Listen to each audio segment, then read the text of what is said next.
This here is the old Mac Pro, and what I'm about to show you is the new one in a very, here's one I made earlier moment. That is the new Mac Pro.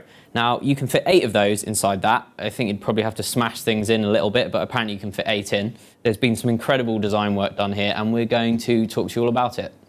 The way that Apple has managed to fit a very, very powerful PC into such a small space is essentially to chop a huge PC up into pieces. What they've done is split what would be the motherboard into 3. So one side here, one side here, one side there. And then, and this is the crucial thing to all of it because it wouldn't work if it wasn't for this, they've invented a completely different way of cooling a computer. Now, when we opened up that Mac Pro earlier, there was lots of fans for all the different individual bits.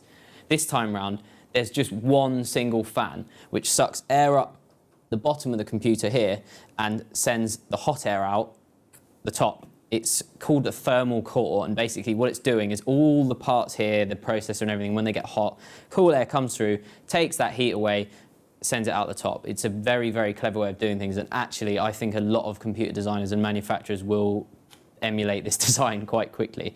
So what you've got is the solid state drive here, you've got like the GPU and stuff here, and then in order to make this compatible with people that are, video editing professionals, things like that, Apple's then taken parts of what would be normal computer design and integrated them into this triangular, circular setup.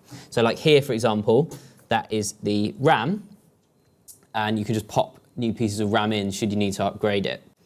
The other thing they've done, which I have to say is my favorite thing about the whole computer and is very Apple in that it's largely not necessary but extremely cool, is when you turn it on, these connections, all the logos are backlit. So let's say this is sat at the bottom of your desk and you need to plug something in and you can't quite see what you're doing.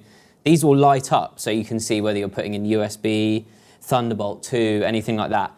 Now the real kind of pièce de résistance is that they're not always on. They switch off when you haven't moved the computer for a certain period of time. So they won't be on, and then all you're doing is literally turning the Mac round and they fade in and light up. It's a very cool thing. Other than that, really the Mac Pro is a completely different way of building computers, and it's so small we could see a world in which video editors and professionals take something like this with them abroad to work. It won't cost them anything in excess baggage fees, whereas this will. Really, this is the future of computing right here.